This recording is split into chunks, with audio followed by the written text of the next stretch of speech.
Lepas tu akhirnya saya tu mungkin dia baca Quran. So Allah bagi dia hidayah masa tu. Dia kata jangan bimbang segalanya. Maksudnya dia kata Allah tu ada. Lepas tu dia kata dengan keimanan juga, macam kita kan ada banyak ada banyak akal, kita nak buat benda, kita nak buat satu inovasi, kita nak buat satu revolusi. Tapi andai kata kalau tak ada iman dalam dada, rasanya benda tu macam sia-sia jugalah, sebabnya kita tak dapat keberkatan daripada Allah. Seterusnya,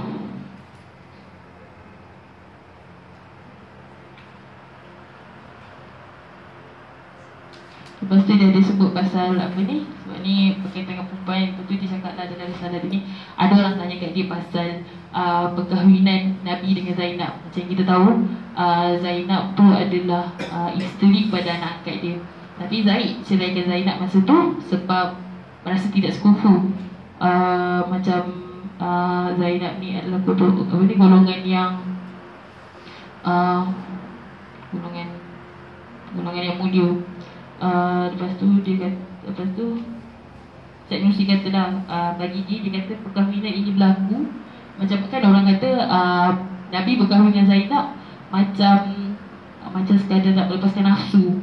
Tapi Syed Nursi kata, dia kata tak logik. Dia kata lah, lelaki ni kalau umur atas 40, dia kata macam benda tu dia tak fikir sangat kan. Lepas tu dia kata masalahnya Nabi kahwin dengan Zainab lepas Nabi umur 40 tahun. So dia kata benda tak ada kaitan dengan nafsu lah.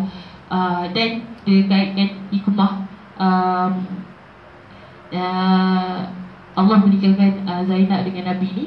Dia kata salah satu sebabnya sebab Zainab dengan Zaid tak sekufu. Lepas tu kata akad ni macam kita tahu Allah yang menikahkan Zainab dengan Zaid. Lepas tu Syed Nursi kata lagi, dia kata macam kita nak bagi tahu bahawasanya dalam benda ni ada hukum syariat kat situ, bahawasanya hubungan anak dengan anak angkat dengan ayah ni dia tak bersama nasab kan. Kalau anak angkat tak boleh berikan dengan ayah angkat dia. So dia nak katanya kat sini pun Allah turunkan syariat dia. Seterusnya masa tu dan semasa Nabi bernikah dengan Zainab, Nabi kata saya mesti kata masa tu Nabi adalah pemimpin. Dan dia kata kalau ikutkan Syed Nursi tengok masa tu Nabi melihat rakyat dia ni macam anak-anak dia jaga. So lagi satu nak katanya dan pernikahan antara Zainab dengan Nabi ni adalah kebetulan daripada Allah. Jadi Nabi tak boleh nak tolak tak boleh nak tolak ketentuan Allah tu, suka hati nak tak nak jadi kena ikut. So ini separuh daripada hukuman bagi perempuan tu. Nanti wasita dia akan bagi lagi separuh. Tapi macam apa yang anda dapat daripada buku ni, dia lebih kepada dia nak mengajak orang kepada beriman. Masa tu sebab zaman pergolakan kan, kita boleh lagi ambil pengajaran. Kalau baca tu sebab dia pening sikit orang Sidon kan, tapi kita still boleh faham. Ada poin-poin yang kita boleh ambil. Kadang-kadang agak terasa lah sikit kan. Dia kata sebab kita perempuan zaman sekarang ni terlalu dengan modernisasi, yang kita tak kan macam setengah orang kalau dah kerja tu dia macam terfikir tak nak kahwin. Tapi kalau ikutkan benda tu adalah fitrah kita kena jaga fitrah kita berhijab. Sebabnya kita tak nak orang ganggu kita mesti orang perempuan tak suka kan. Macam kita tak suka orang ganggu kita. So dia nak suruh kita ni kembali kepada fitrah kita, kembali kepada iman, kembali kepada Allah. Allah a'lam.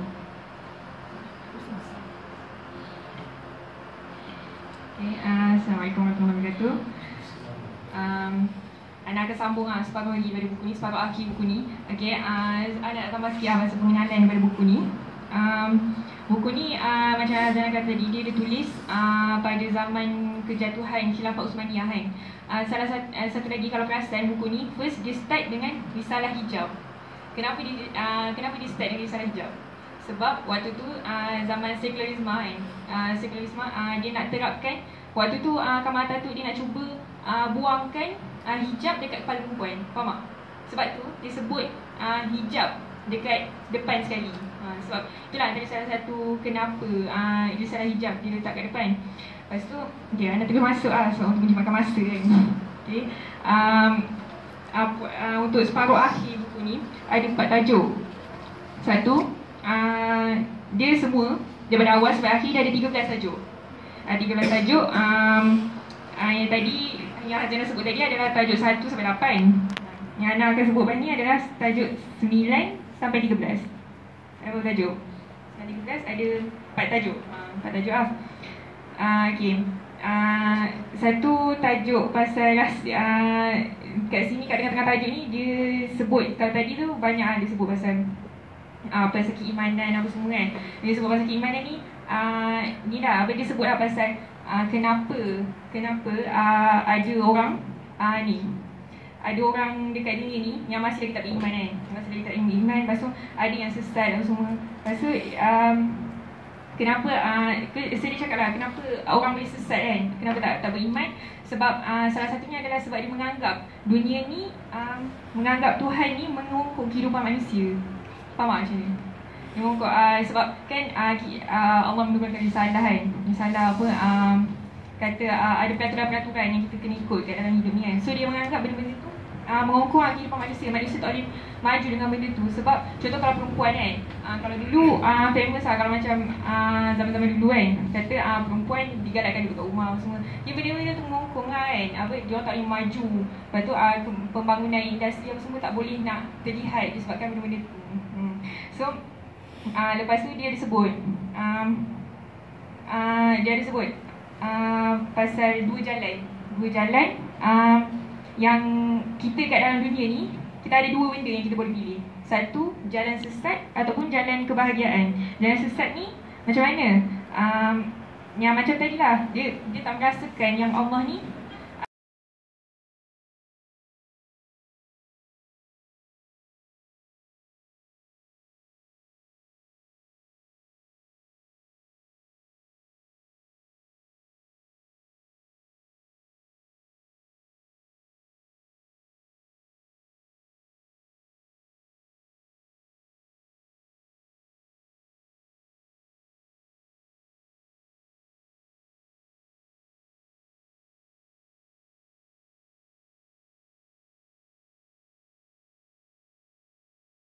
perasaan ya apa innalladzina amanu wa 'amilus solihat kan. Lepas mesti dia sebut pasal jannah apa semua kan.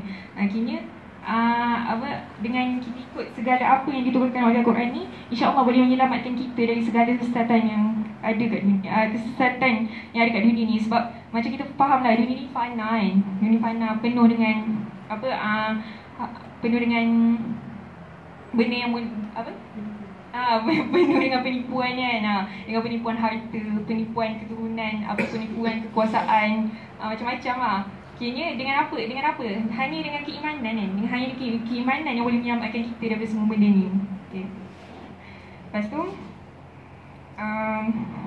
seterusnya, tajuk yang seterusnya dia sebut pasal sebuah pasal cinta yang ke-10 ni. Sebut pasal cinta.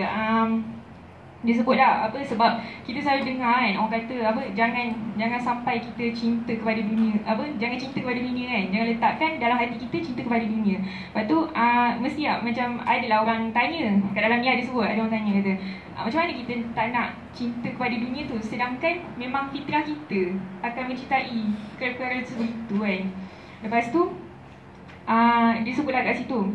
Lepas tu Syed Nursi jawab, dia kata bukan kita tak boleh nak cinta kat dunia ni, cuma kita kena arahkan cinta kita ni kepada Allah. Contoh, cinta kepada dunia, kita arahkan cinta kita ni dengan kepada sifat-sifat Allah kan. Contoh, kalau kita tengok manusia kan, fitrah manusia dia suka tengok alam kan. Dia suka tengok benda-benda cantik kan. Contoh kalau tengok musim bunga kan. Kalau musim bunga biasa kan, ramai orang tak gambar semua kan. Dia suka benda tu, fitrah manusia kan.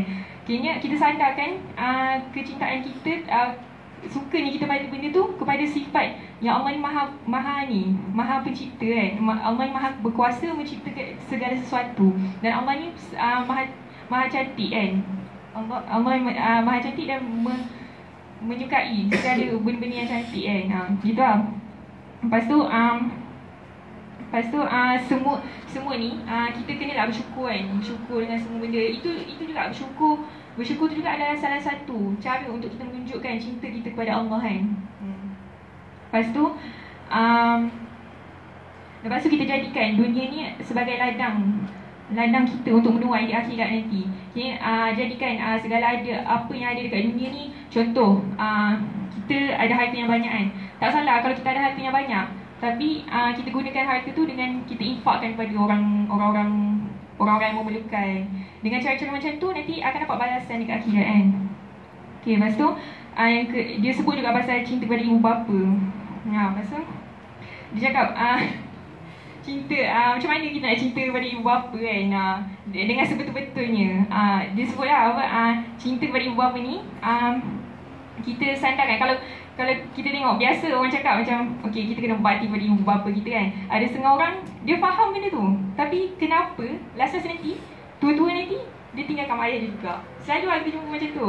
Contoh, waktu hari ibu hari tu ada kan gambar yang famous tu, dia upload kat FB, aku cinta mak aku tapi mak dia tengah kat sofa bersihkan dan semua kan.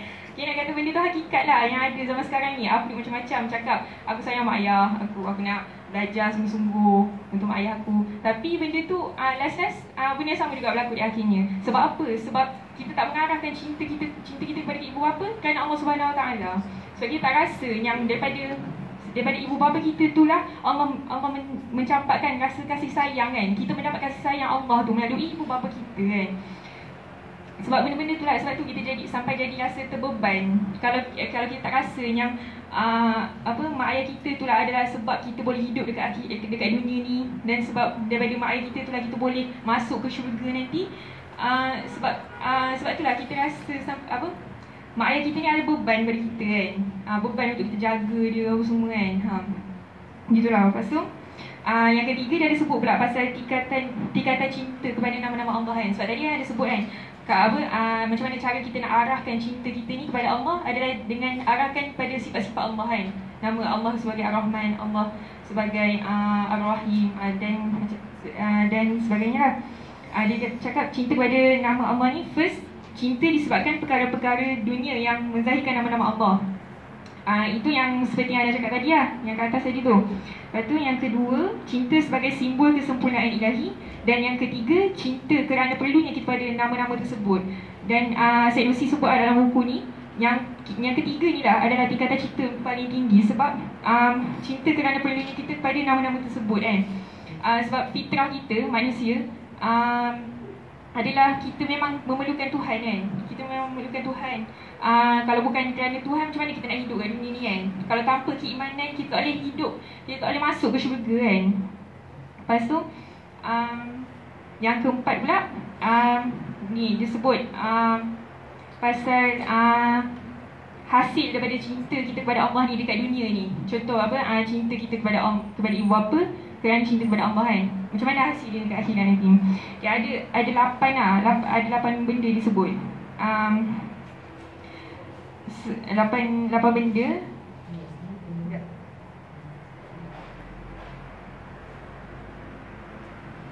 Okay, benda yang anda nak sebut lah. Satu yang keempat. Okay, ada yang atas tu dia cakap pasal contoh segala benda yang dekat dunia ni, benda yang kita suka dekat dunia ni perlulah dizahirkan dengan ucapan Alhamdulillah kan. Alhamdulillah, sebut apa semua.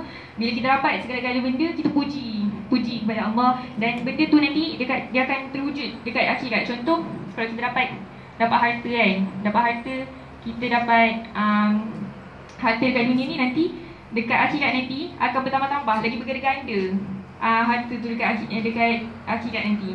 Okay, yang kedua, nafsu yang ditundukkan. Dia sebut kat sini pasal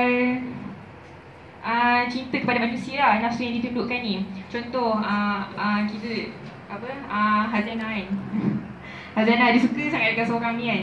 Dia suka sangat dengan seorang ni. Tapi yalah, kita suka kat orang ni, kita janganlah sampai melebih-lebih kan. Kita kena tunduk kan. Jangan kita suka dia tu disebabkan nafsu kan. Ini dengan kita berjaya menundukkan nafsu tu, Allah akan hadirkan dekat akhirat nanti bidadari yang lebih cantik daripada orang yang kita cintai tu. Okay, lepas tu yang ketiga, dia sebut pasal isteri yang dididik dengan akhlak yang baik dan dijauhkan dari sifat nusyuz. hasilnya nanti dekat akhirat Allah akan menghadirkan semula isteri tersebut dengan kecantikan yang berkali ganda daripada bidadari syurga. Pernah kan bila cakap pasal bidadari ni kan, selalu kalau kat ceramah cakap pasal cinta semua tu, orang mesti akan cakap apa dekat akhirat nanti yang paling cantik adalah isteri kita kan. Lepas tu perempuan pun dia akan kata macam asalnya cakap pasal bidadari kan, bidadari ni apa? Perempuan tak ada ke bidadari kan? Itu Ana tak tahu sebenarnya macam mana. Sebab ada orang kata dekat akhirat nanti bidadari kita suami kita kan. Tapi Ana Allah tak masuk tak, sebab satu lagi Said Nursi dah ada sebut pasal benda tu. Kenapa kalau perempuan tu nak macam mana? Lepas tu dia sebut kalau dekat dalam Quran ni disebut secara umum. Contoh dia sebut bidadari kan, maknanya dekat perempuan pun ada juga bidadari kan. So jangan bersedih lah untuk perempuan ni. Okay, lepas tu yang keempat, cinta kepada ibu bapa dan anak. Nanti dekat akhir nanti Allah akan mempertemukan balik dekat syurga, walaupun mereka berada di tingkatan syurga yang berbeza. Contoh ahli keluarga kan, tak semua bukanlah, andaikan dekat akhir nanti kita berharap lah moga-moga nanti dekat syurga nanti kita dapat semua dapat duduk dekat syurga Fidausi kan, syurga tertinggi. Tapi andai kata kita masuk syurga tapi tingkatan syurga kita berbeza-beza kan, nanti dekat akhir nanti Allah akan temukan balik semua ahli keluarga kita untuk duduk kat satu tempat kan. Kita adalah kita akan dapatlah kenikmatan tu untuk bersama dengan ahli keluarga kita kat akhirat nanti kan. Lepas tu yang kelima, dia sebut pasal sahabat yang soleh kan. Pasal sahabat yang soleh, benda ni ada benda paling yang dekat dengan kita. Kan ada hadis yang kata apa, pasal 7 golongan yang mendapat naungan Allah kan. Tadi ada sebut pasal ni kan, apa sahabat yang soleh kan. Ada orang dia biasa sahabat yang soleh ni adalah salah satu ni lah dekat dunia ni, salah satu kenikmatan yang Allah bagi dekat dunia kita ni kan. Kita macam mana kita hidup kat dunia ni, kita dah kat mana pun kita akan rasa macam kita memang memerlukan seseorang kan. Walaupun bila kita duduk seorang diri kan, walaupun kita cakap tak apa, Allah ada bersama aku kan, tapi fitrah manusia dia tak boleh nak menipu diri dia kan. Dia perlu seseorang yang memahami diri dia, yang boleh mendengar segala cerita dia apa semua kan. Dan sahabat soleh ni adalah salah satu nikmat yang Allah utuskan kepada kita dekat dunia ni. Sebab dengan sahabat yang soleh ni lah dia boleh membawa kita ke jalan yang lurus kan. Boleh menegur kita, dia boleh tegur salah silap kita apa semua kan. Sebab tu Allah sebut cinta kita pada sahabat kita yang soleh ni, nanti dekat akhirat nanti Allah akan temukan kembali kita dengan sahabat kita, dan kita boleh duduk dengan sahabat kita tu, kita imbas balik kenangan-kenangan lama kan dekat akhirat, dan kita boleh sama-sama menikmati kenangan tersebut dengan kenikmatan yang lebih berlipat ganda kan. Gitu lah. Lepas tu yang terakhir kan, yang ke-8 dia sebut pasal cinta kepada ladang cinta kepada dunia sebagai ladang akhirat kan. Ni sama pasal yang sebelum disebut kita jadikan dunia ni sebagai tempat kita menanam benih-benih untuk kita tuai dekat akhirat. Jadi dekat akhirat nanti kita akan dapat